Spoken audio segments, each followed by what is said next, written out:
it's either going to cost you in the front end or the back end. And, there's some pun to be made in that. But I saw a great video today and it reminded me of this. And they were talking about it. And when it comes to health, when it comes to your life, your dreams, your vision, your kids' future, you and your wife's future, the life you're willing to lead and the legacy you're going to leave behind. You can either pay for it now in the front end, or you can pay in the back end. And if you delay it, and if you push it down the road and you kick it down for a later date, that cost is going to be astronomical. And if we just want to look at it in terms of health and fitness, which, let's be real here, is a big fucking component of it all. You can either pay the price, work out hard, eat good food, make better choices, improve your general quality of life now.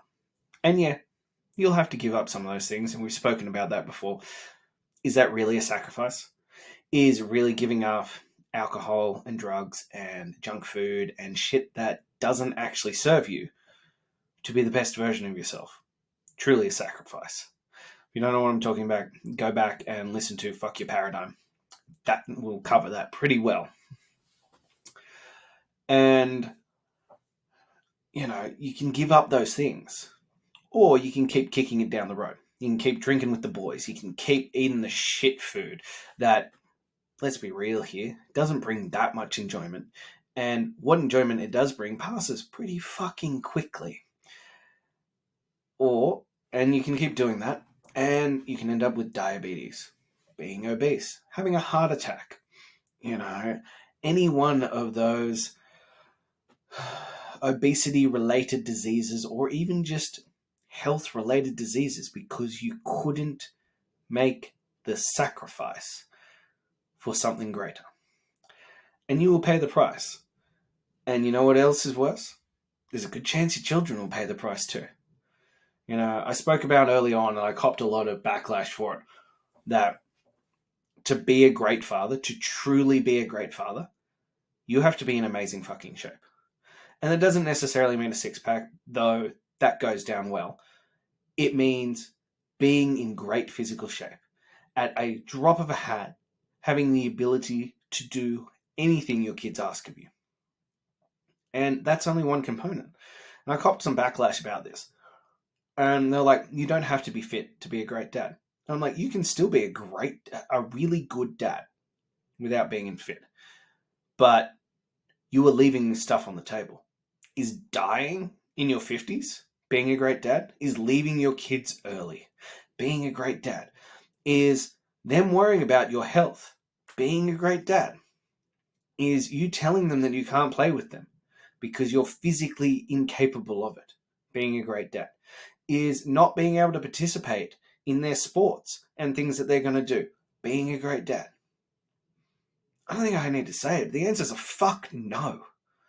If you have to sit out because of your life choices, your addictions to junk food, alcohol, drugs, or whatever the fuck it may be, sedation under any format, then no, you are not a great dad. And you are failing your kids. You are failing your family. You are letting them down. And statistically speaking, if you're overweight, if you're obese, even just overweight, unhealthy, the statistically probability of your children being unhealthy and overweight goes up astronomically. Your kids mimic what you do. And it's even down to things like, we have the one in the moment. So I drink a shot of apple cider vinegar a couple of times a day.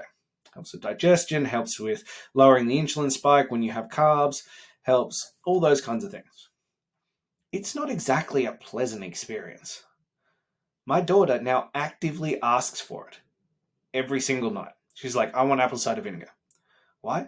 Because daddy doesn't. My children are being set up for healthy choices. They're going to lead a healthy, happy life purely because they've watched me do it. I don't force it upon them. I don't make them do it. They're just copying along. And you are making that choice as well. And these choices matter.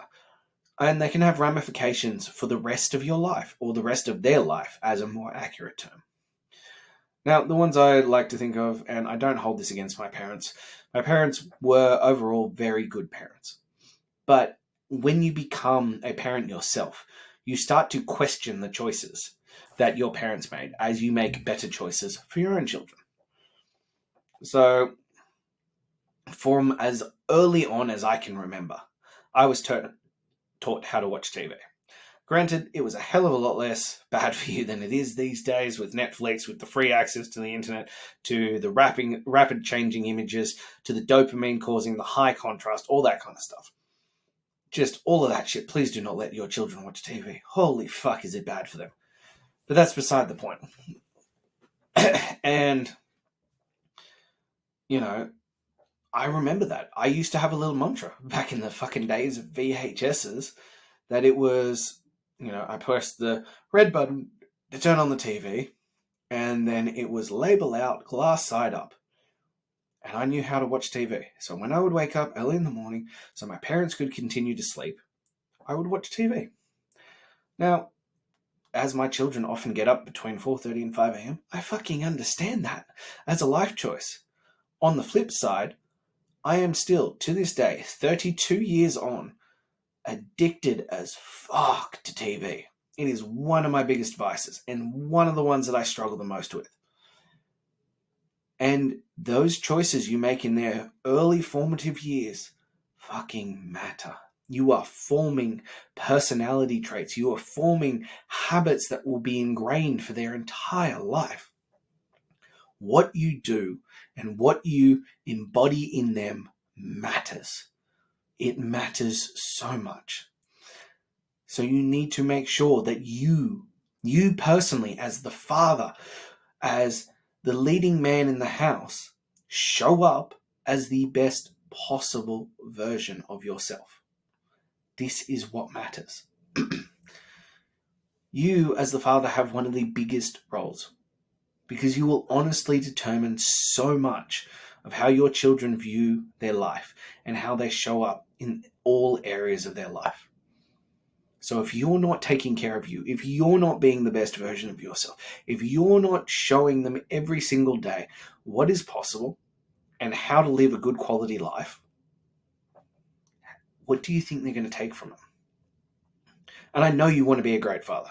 You wouldn't be listening to me here ranting about this if you didn't want to be a great father. You would have just told me to fuck off and moved the fuck on. So I know you do.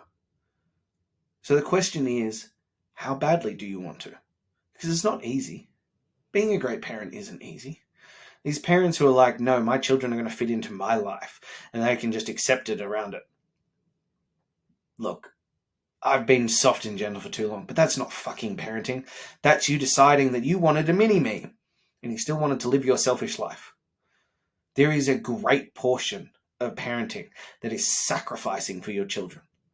And I cannot, really, honestly, truly mean this. I cannot imagine a more noble and beautiful way to spend your life than sacrificing to make sure your children have the best possible life they can have. And if that's not, especially as a man, pure joy and satisfaction and fulfillment, that ability to provide that best possible life, I don't know. Look, there are many men out there who are going to disagree with this, and I don't fucking care, because that's how I see it. This is how I believe we as men are meant to live. We are meant to show up and provide for our family, for our kids, for our wife. We are providers. That is what we are genetically coded to do. And every time we do not go out there and lead the best version of ourselves, we are letting them down. And I think within that, role, there is a paradigm shift. Because I also think we need to be present fathers. I think the world needs fathers who are there and present and in the moment with their children.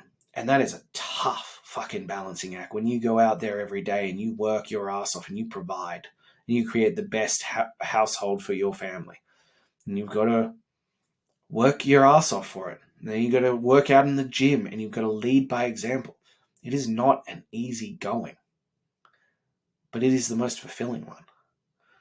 And I would rather, and I'm sure I'm not alone in this thought process, work my guts out every single day in pursuit of providing the best possible life for my family. And then come home and be present and be in the moment and be there with them and watching their little worlds light up as I spend that quality time with them and show them how a man should live, how he should lead his life.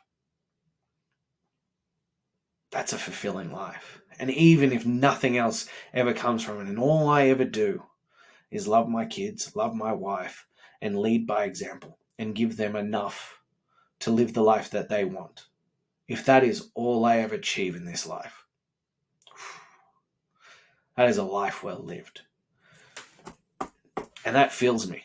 That, you can feel it. Like, I don't know if you can see it, but that is what true joy and passion and purpose is. That is a life worth living. So every single day, I wake up and I think about that and I go out for it and I do the work and I show up living to be that best version of myself, for my son, for my daughter, for my wife. Because as long as I do that, if I go out every single day and I leave it all on the table and I show up for them with love and kindness and presence and passion and commitment for them, that is truly a life well lived. And I think about, when I reach the end of this life, and if I can look back on that, and I'm surrounded by my kids and their kids and their kids, and I've done that, and I've left absolutely everything on the table, and I've loved them and I've shown them the way. Nothing else in this world will matter. I will have lived my best life.